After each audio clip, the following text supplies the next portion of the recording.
Hello everyone, my name is Christine. I guide people through difficult life transitions, transformation and trauma healing, from survival mode to embodied soul-aligned living. And today I thought I'm going to talk a little about the different levels or layers of that very broad term trauma or trauma healing. I'm not going to focus on trauma, what people usually think that trauma is, which is a one-time traumatic event. Let's say, I don't know, being in a war or having been raped or robbed or attacked or having witnessed something really awful, or like a traumatic one-time event. I'm talking about more not so obvious trauma that is basically unseen, and probably most people are unaware that they even have it. So there is, of course, the classic, and by the way, I'm not a clinical psychotherapist or trained therapist or anything like that. I'm just someone who walked that path for a while now. I've had a lot of trauma on all of these levels that I'm going to talk about, and I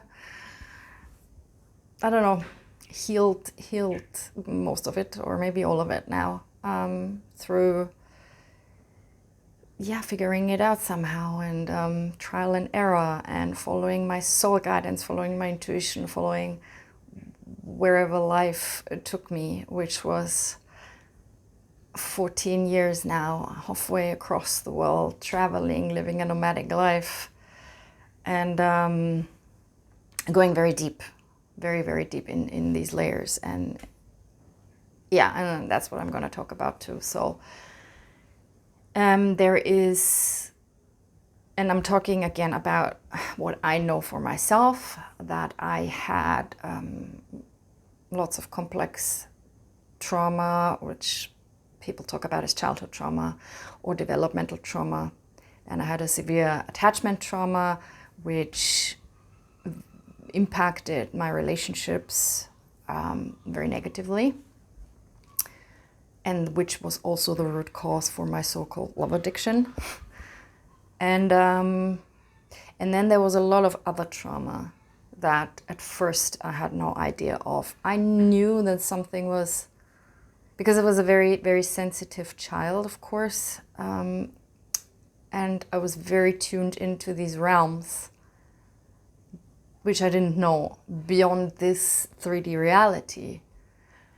And I always had this heaviness in me and this darkness, and as if there was something lurking right underneath the surface of a lake, which really dark water.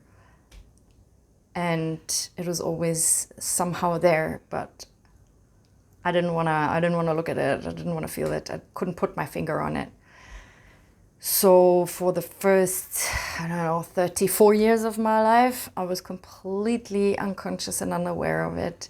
And I had all of these coping mechanisms, addictions, self-destructive behaviors, really, really difficult life situations, toxic work environments, relationships, very dysfunctional family environment. So I had no idea until I started traveling, and until I started somehow to open the door to all of this.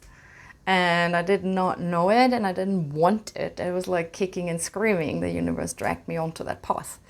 So in my case, and maybe that's true for many people who are sensitive souls, maybe who call themselves light workers, or all these labels, starseeds, it doesn't matter. But when you're like more spiritual and you long for more transcendence, then you probably start out the way I did, which was from the soul level and from the spiritual level. But for me, it was never, I never went into this so-called New Age and love and light circles where there's a lot of spiritual bypassing, and there are actually people who are, not everyone, but there are people who basically promise you a quick fix and a magical solution, and just think positively and meditate on loving kindness and love and light, and it's all good. And that's just, yeah, I'm sorry to burst your bubble, but this is just not really true. That might be okay for people who do not have trauma. Then you can like raise your vibration quite quickly and you can start manifesting and all of that. But this is just detrimental for people who carry around a lot of trauma and they don't even know it. So I kind of want to take the, I don't know, like this, there seems to be a resistance and a fear around these topics, like, let's not go there. But that's exactly what keeps it alive and makes it worse. Like true transformation and true light work is to bring a light, which is truth and awareness and consciousness, into the dark spaces, which is ignorance, which is unawareness and unconsciousness. So it's very important to know about these things and to be very, very honest with oneself and very truthful, and look at yourself, look at your own life. Where are your recurring problems? Where are your issues? Where is the heaviness? Where is the negativity? Where is the, maybe where is the self-destructive behavior? Where do I allow people to treat me badly or cross my boundaries? Maybe I don't even have boundaries. I certainly didn't have any. I didn't even know about them. So there's a lot to it. And it's really important to start somewhere and to start looking. So I started from the soul level. And because I started my journey in India and I had no idea about anything. Like I did not have a smartphone. I did not watch YouTube. I didn't know about all of this stuff already out there. I didn't know about really spiritual circles. I didn't know about anything. So I lived in Thailand and I was like, what do I do now? So I was just called to go to India, and I started classically with yoga, meditation, vipassana retreats and so on. And then somehow, slowly, I started to connect with my soul, with my heart, and my intuition opened up more, and it showed me my hurt inner child quite quickly. And in the Vipassana, lots of stuff came up about like trauma with my father, who has passed away almost 30 years ago, that at that time I hadn't even really touched upon yet. So that was like the outer layers that I started to like open up. And then as time went on, I just kind of slipped into the shamanic healing modalities. I got soul retrievals, and I started with ancestral healing and all of that. And then when I moved to France with my now ex, that was a very karmic place for me, also ancestrally. A whole new realm opened up. I woke up to many past life memories, all really, really traumatic. Most of them were connected with him. And and that was for years and years what I did, like healing it on these levels, and the ancestral trauma and the past life trauma. And yes, I still did the inner child healing and the reparenting, and I started, and all of that kind of intuitively. I didn't have a therapist, I didn't know anything. I worked with archetypes, and I worked with these inner protector roles, for example, inner critic, and all of that. But the real problem was that I did not ground it really in the body. And I already talked about this, and this is just so important. If you come from that soul kind of level, which also touches upon the subconscious, because all of these memories of past-life trauma and ancestral trauma, even collective trauma, it's all stored. It's in the field, but it's also stored in your own unconscious mind, subconscious mind. I use them interchangeably. I know it's not the same, but anyway, so yeah, good.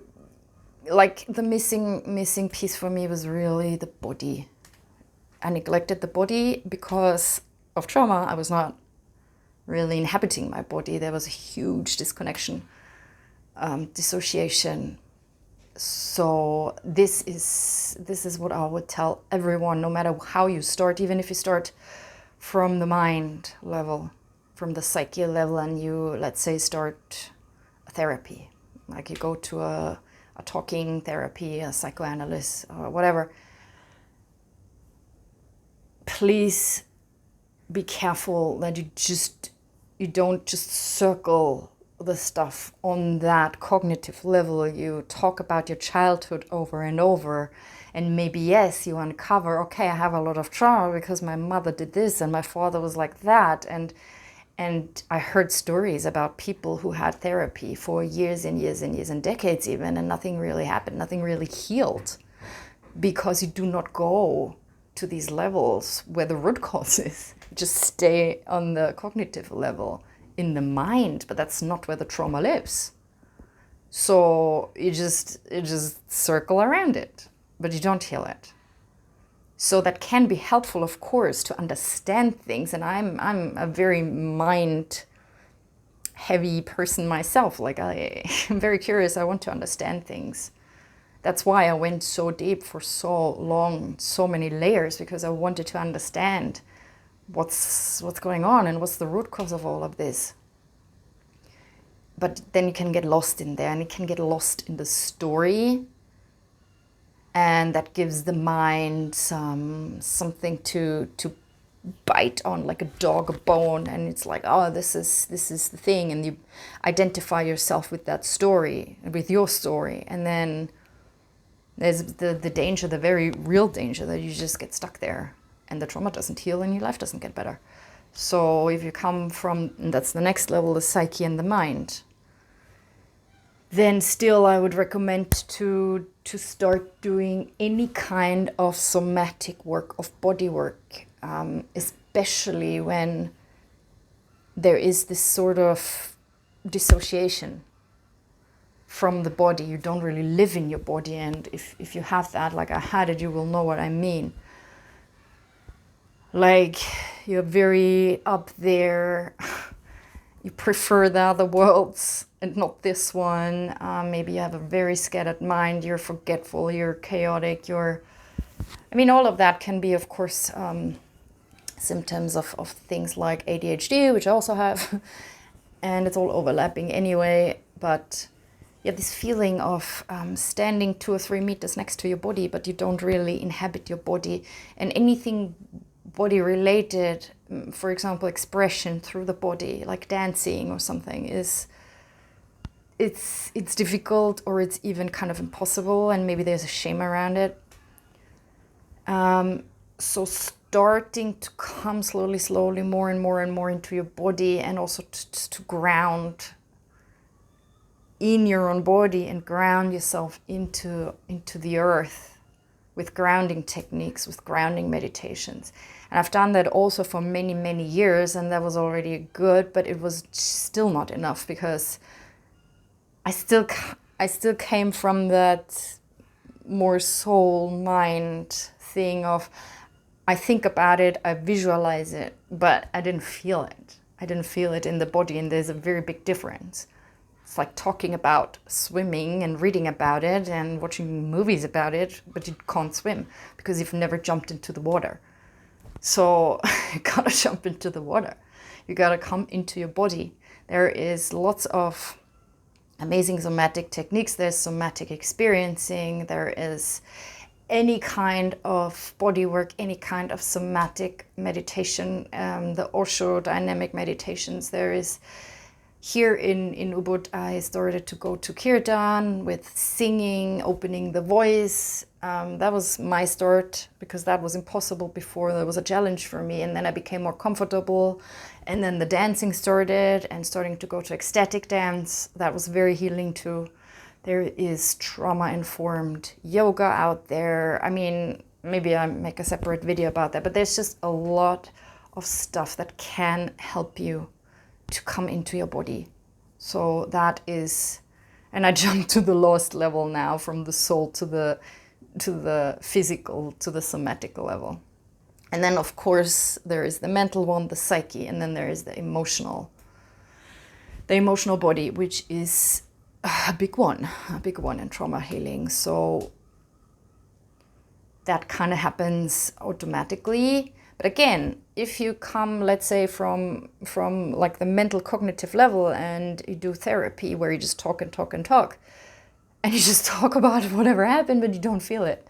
You do not go, you're not really in your body, and you're not feeling your emotions. And that is of course linked. There is no separation between feeling your emotions and the body. It's linked. So if it can happen that people just think they're doing their healing work, but they never actually feel their emotions, which is very, very important. And that's where the inner child healing comes in, which I would recommend to start first thing. Like, start to make first contact with your inner child. And there are many, many, many amazing meditations out there, guided meditations, material. I will record maybe some too, and you can look at a photo of yourself when you were little.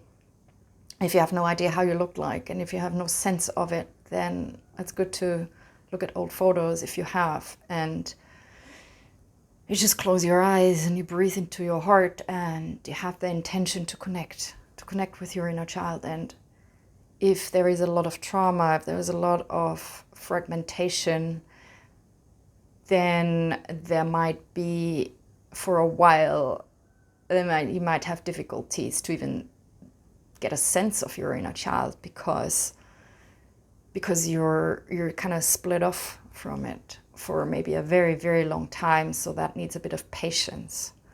And for me, the soul retrieval, the shamanic soul retrieval, has been very helpful, which I did in the very, very beginning, to get like these many, many fragmented child parts back. But then again, if you just stay in this level and you, I got a soul retrieval and now I'm good, now I'm healed, now my inner child is healed, it's just, that's not how it works. I got the soul retrieval 11 years ago, and this entire time I still had to do the inner child healing. And I don't want to scare you off and say, oh, it's going to take you a decade too, or like 2 decades or whatever. Maybe, maybe not. But it's just not, again, there is no quick fix. There is no magical healing or solution or anything. It just needs a bit of patience and commitment. And it doesn't have to be difficult, you know? So start to make contact with your inner child. And at the same time, when that starts to happen, then just try to be the parent to your inner child, the perfect mother or father that you probably never had. So that's called reparenting work. Inner child healing and reparenting work kind of goes hand in hand. And the more you do that, the more your inner child will start trusting you. And when that happens, the more and more these parts with that frozen emotion that you couldn't feel back then because it was overwhelming for a child, they will start to come back and open up.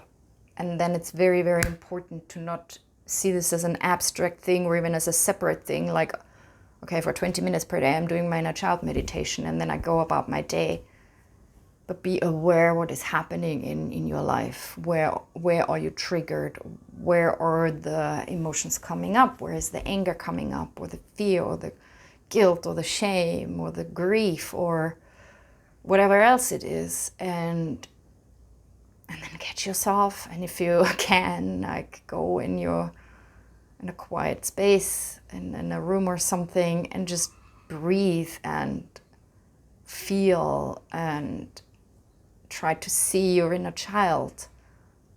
Because in 90% or 95% of all cases, it's your inner child that feels all of that, that feels that fear and that shame and all of that. And then just reparent your inner child. It's a bit tricky in the beginning because on the one hand, you have to feel all of that. Maybe you cry it out, and there's another part of you that takes a step back and observes it, and then steps in as that loving parent and says to that inner child, I see you and I love you and you're safe with me now. You can trust me. And that needs a lot of repetition because the inner child had been abandoned for so long. So if you do that once or twice, she's not gonna be, okay, now I trust you. Like, it will take time. But as soon as you start doing that, the more and more that inner child will start to trust you, and the more and more you will be able to feel your emotions. And at the same time, you reparent your inner child, and that all of that is integrating then, and you can embody it all more. And you will learn how to deal with difficult situations much better. You will learn how to say no and set boundaries. You will love yourself more and more and more. And at the same time, you will stop, let other people walk all over you, disrespect you. You will less and less get yourself into difficult situations, difficult relationships, because you develop that sense of self-love and self-worth and self-respect and more self-confidence. And that, of course, takes time. And it all happens in layers. I mean, sometimes it's like, oh my God, I thought I dealt with this already 4 years ago and now it's back. But it's like an onion, of course. It's like the outer layers. And then you just go deeper and deeper and deeper and you peel off the layers. Again, for me, this took over a decade. And I don't think I will ever be done. I don't think any of us ever will be like done and perfectly healed. I thought that once. But it's just life. It's just part of being human. That it just takes time, these things. And that's okay, because life can still happen. You can still enjoy your life. You can still have fun. But yeah, don't make the same mistake that I did, that I just dedicated and sacrificed everything for that kind of healing work for such a long, long time. And I thought I cannot really do anything before I'm not like perfectly healed or anything. So I kind of postponed living for the sake of being a full-time, I don't know, healing person. So yeah, it just can happen alongside your life, but as an integral part of it, if you want to take it seriously. Yeah, that's the emotional level. And of course, then you have the mind level, and that's much, much more than just a talking therapy or stories there in the mind. Like, again, when there's a fragmentation because of trauma, on the shamanic level, it's a fragmentation of the soul, so you can do a soul retrieval. And from the psychology level, there's a fragmentation of the psyche. And that can have also many, many different, layers and symptoms and how it plays out. The classic is that you have limiting beliefs about yourself and about life. And they're all very unconscious, subconscious. You're not really aware of them. They're just deeply, deeply ingrained in your being. And if they're ingrained in your subconscious mind, then your mind will tell you things like life is hard, or there's, I don't know, like money is hard to come by, or I'm not lovable. Like there's so many different limiting beliefs. And there can be psychic contamination due to enmeshment, let's say, with other people, with your caregivers. When you were a child, you take on their limiting beliefs, you take on their fears, you take on a lot of stuff that's not yours, also from the collective, from the ancestors, from other things that I'm not getting into right now, but let's just put it like that. Maybe become a bit open for the idea that not everything that you're thinking is true and is yours. Not all of your thoughts are yours, and not all of what they say are true. And it's absolutely possible to rewire your thinking to a more healthy and more positive. And I'm not talking about toxic positivity, but I'm talking about, with trauma, it's very, very, very common to have a very negative view of life and a negative mindset and negative thoughts, sometimes even intrusive thoughts, dark thoughts, self-harming thoughts, self-destructive thoughts. So all of this is not in that sense bad or scary. It's just what it is. It's just how trauma plays out on all these levels. So again, the most important thing is just to be aware, just to get aware of it. And whatever you choose to do, and whatever layer, level, or angle you want to start tackling it, just maybe keep in mind, and you don't have to do it all at once, but keep in mind that there are layers to it. It's the soul level, it's the mind psyche, it's the emotional level, and it's the somatic level, the physical level, and they're all linked, they're all intertwined, it's all connected. And a real lasting healing can only happen, at least in my experience, on a holistic level, meaning all of them. So yeah, that's what I want to say for today. I already talked way too long, longer than I actually planned. I hope it was a bit helpful for you, and I will see you soon. Have a great day. Bye-bye.